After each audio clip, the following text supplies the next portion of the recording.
Hi hello నమస్తే welcome to our channel. యాక్చువల్గా ఈ వీడియో ఎప్పుడో పెట్టి ఉండాల్సిందండి. సో కొన్ని కారణాల వల్ల బాగా డిలే అయిపోయింది. ప్లీజ్ ఏమనుకోకండి.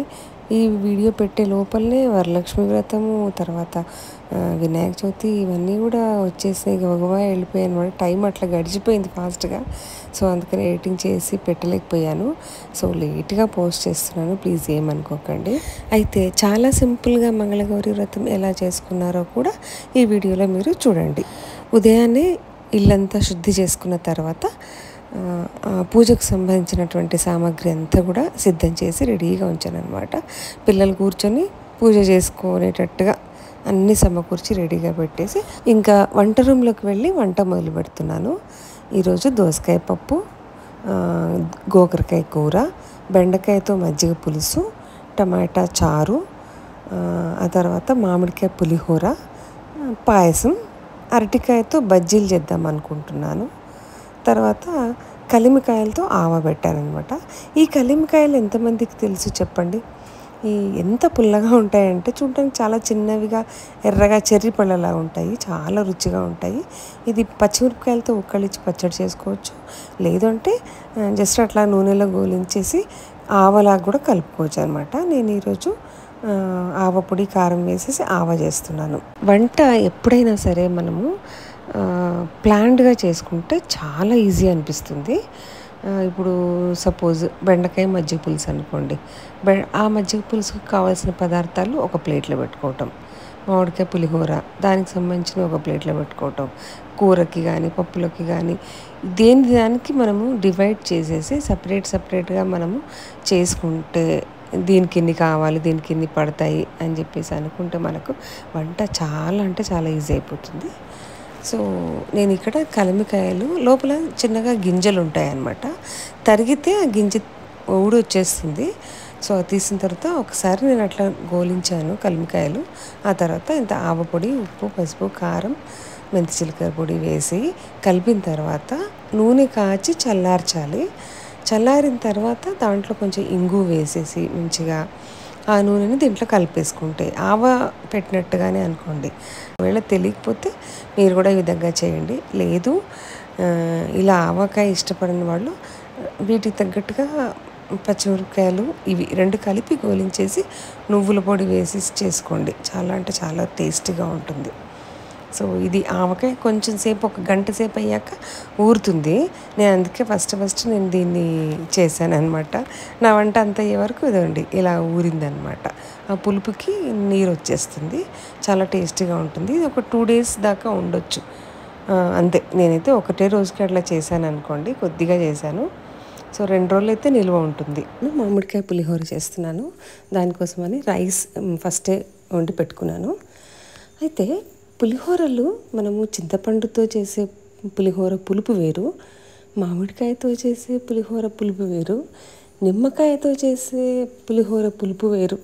అసలు ఎంత నిజంగా అన్నీ పుల్లగానే అంటాం మళ్ళీ, కానీ ఏ ఏ పులుపు అనేది మాత్రం మనం అసలు చెప్పలేం. నిజంగా కదా, ప్రకృతి మనకి ఇచ్చిన వరం అబ్బా ఇదైతే. సో ఫుల్గా ఆస్వాదిస్తున్నాం మనం. అయితే దాని డిఫరెంట్ అది దానికి ఉంటుంది. సో మామిడికాయ పులిహోర భలే టేస్ట్ ఉంటుంది. మా ఇంట్లో కూడా అందరికి చాలా ఇష్టపడతారు. నిమ్మకాయ కన్నా మామిడికాయ పులిహోర ఎక్కువ ఇష్టపడతారు. అయితే చాలా సింపుల్గా ఈజీగా నేను మామిడికాయ పులిహోర చేస్తా.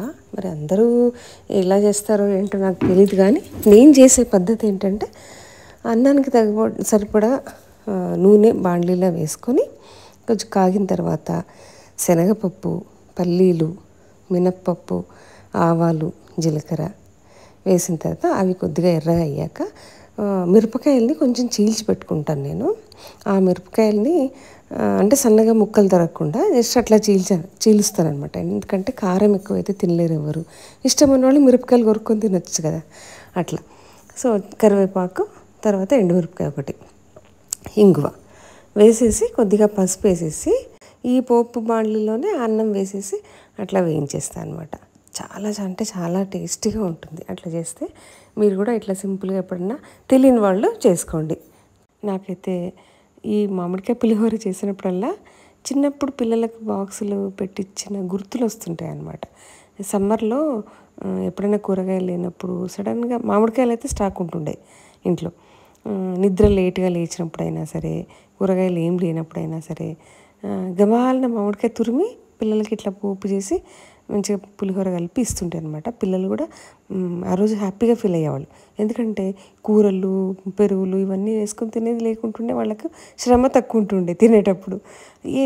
మామిడికాయ పులిహోరన ఈరోజు అని ఖుషీగా ఉండేవాళ్ళు అనమాట. సో ఇది పక్కన పెట్టేస్తే తురుము పెట్టుకున్నాం కదా మామిడికాయ తురుము, దాంట్లోనే కొద్దిగా మెంతి జీలకర్ర పొడి వేసుకొని దాన్ని ఇందులో వేసేసుకొని అన్నానికి పట్టించేసేయాలి, కలిపేసేయాలి. ఆ తర్వాత ఉప్పు వేసి కలపాలి. నేనైతే ఒక చెంచా నువ్వుల పొడి వేస్తాను టేస్ట్ కోసం అని చెప్పేసి. అంతేనండి, చాలా సింపుల్గా టేస్టీగా ఉంటే మామిడికాయ పులిహోర అయితే నేను ఇలా చేస్తానో చూపించాను. ఆ తర్వాత టేస్టీగా ఉండే మజ్జిగ పులుసు. మజ్జిగ పులుసులోకి 2 ఇంచుల దాకా బెండకాయ ముక్కలు తరిగి పెట్టుకోవాలి.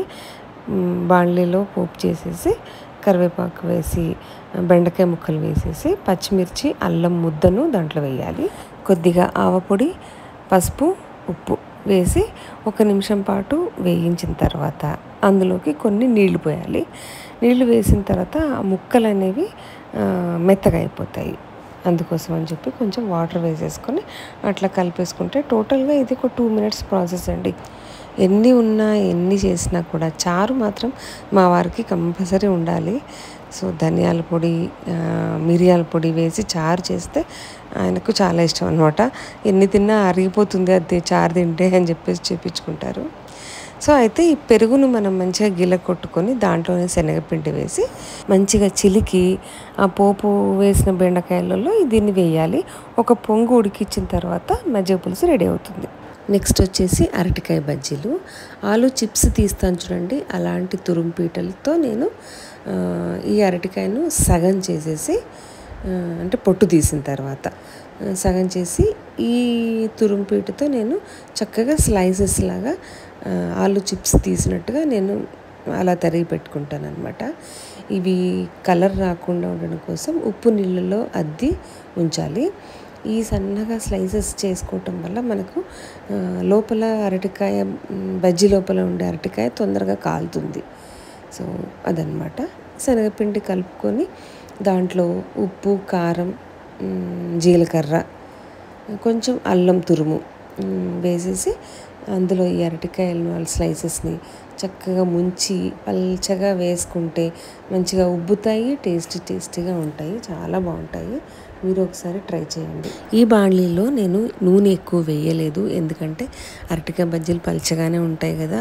సో అంత లోతుగా నూనె వేసి అంత కాగిన తర్వాత అది మళ్ళీ పడేయటం, వేస్ట్ చేయటం ఎందుకు అన్నట్టుగా నేను ఒక 5-6 పీసెస్ పట్టేటట్టుగా ఆయిల్ వేస్తాను. సో చూస్తున్నారు కదా, ఆయిల్లో మంచిగా వేయంగానే పొంగుతున్నాయి, క్రిస్పీగా ఉంటాయి. కొంచెం చల్లగా అయితే కొంచెం మెత్తగా అయిపోతాయి, కానీ వేడివేడిగా ఉంటే మాత్రం క్రిస్పీగా ఉంటాయి, క్రేజీగా ఉంటాయి అన్నమాట. ఇవి పిండి కూడా ఎక్కువ పలుచగా కాకుండా ఎక్కువ గట్టిగా కాకుండా కలపాలి. అరటికాయలు కొద్దిగా తేలి కాలేటట్టుగా తడుపుకోవాలన్నమాట.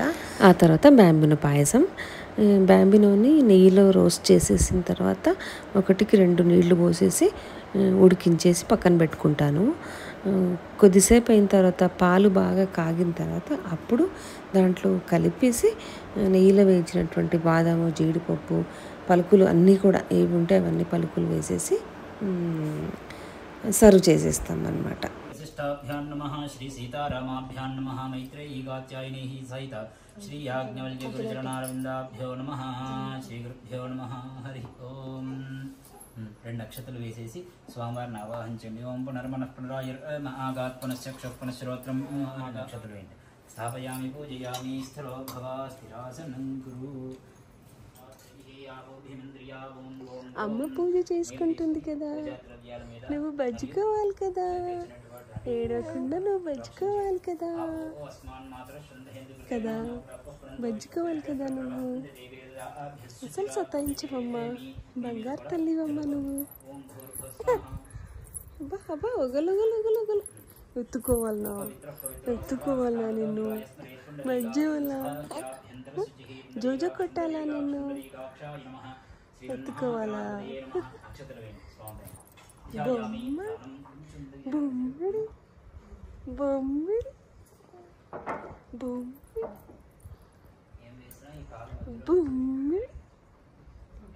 బొమ్మిడి.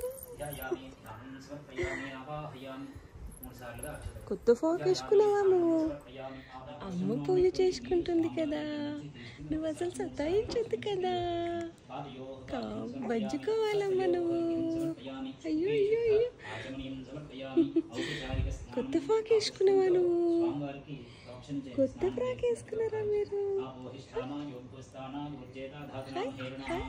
బొమ్మిడి బొమ్మిడి బొమ్మిడి.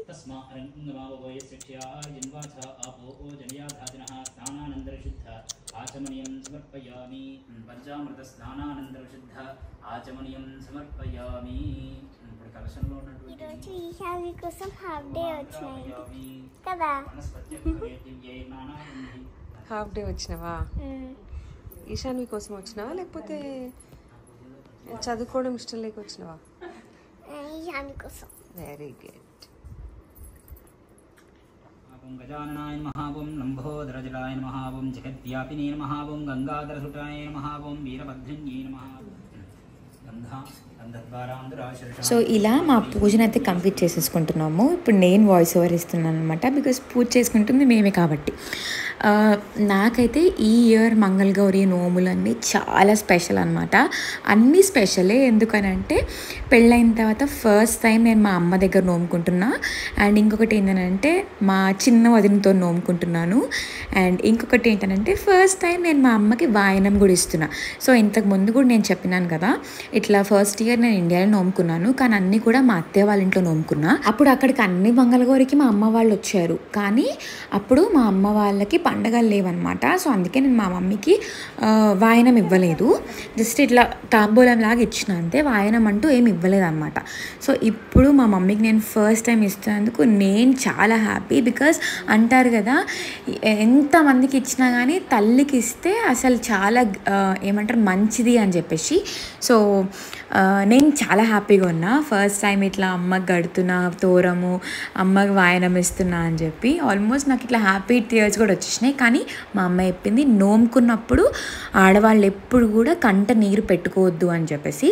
సో ఫస్ట్ వెళ్ళి నువ్వు మొహం కడుక్కొని రాపో, కళ్ళు తుడుచుకొని రాపో అని అంటూనే ఉంటుంది అనమాట. అండ్ నెక్స్ట్ వాయనం మా వదినకి ఇస్తున్నాను. సో ఫస్ట్ పెద్ద వదిన, దాని తర్వాత చిన్న వదిన అనమాట.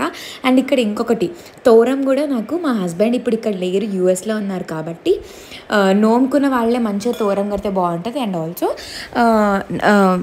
వదిన అంటే తల్లితో సమానం అని చెప్పేసి నాకు మా చిన్న వదిన నోముకుంది నాతో పాటు కాబట్టి తనే కట్టింది అనమాట. సో యూఎస్లో ఉన్నప్పుడు మా హస్బెండే కట్టేవాళ్ళు, ఇక్కడ తను కట్టింది నాకు. మా అర్చన వదిన ఎవ్రీ ఇయర్ అడిగేది, అంటే తన పెళ్ళైన తర్వాత 5 years నోముకుంది కదా, అడిగేది అసలు నువ్వు పెళ్ళి చేసుకోవే, ఒక్క ఇయర్ అయినా మనం కలిసి నోముకుందాము అని చెప్పి.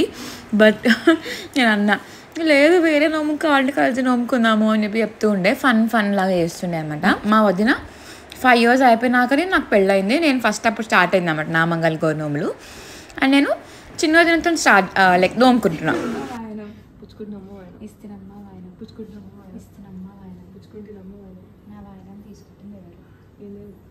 మంగళగౌరి 4th వరం ఇస్త్రీ వరం 3 సార్లు మూసి ముట్టింది వాయనం, 3 సార్లు ఇస్తే మూసి వాయనం ముట్టింది. మూసి అంట మేము తెలంగాణలో కదా,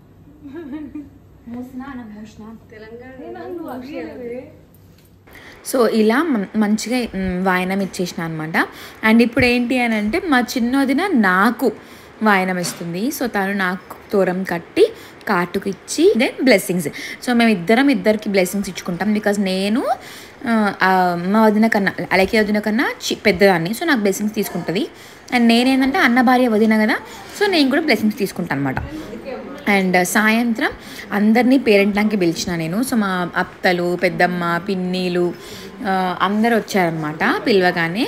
సో వీళ్ళందరికీ మంచిగా ఇట్లా వాయనం ఇచ్చేసి పేరెంటం లాగా కొంచెం ముచ్చట్లు పెట్టుకొని అందరి దగ్గర బ్లెస్సింగ్స్ తీసుకొని నేను ఇంకా అలాగే ఇద్దరం అనమాట మంగళగౌరి నోముని సక్సెస్ఫుల్గా ఎండ్ చేసేసాం. ఏంటంట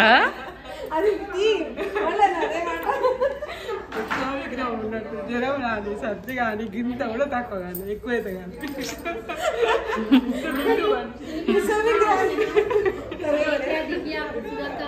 బాయ్. సో చూసారు కదండి ఈ వీడియో కనుక మీకు నచ్చినట్టయితే లైక్ చేయండి, షేర్ చేయండి అండ్ సబ్స్క్రైబ్ చేసుకోవడం మాత్రం మర్చిపోకండి. Thank you.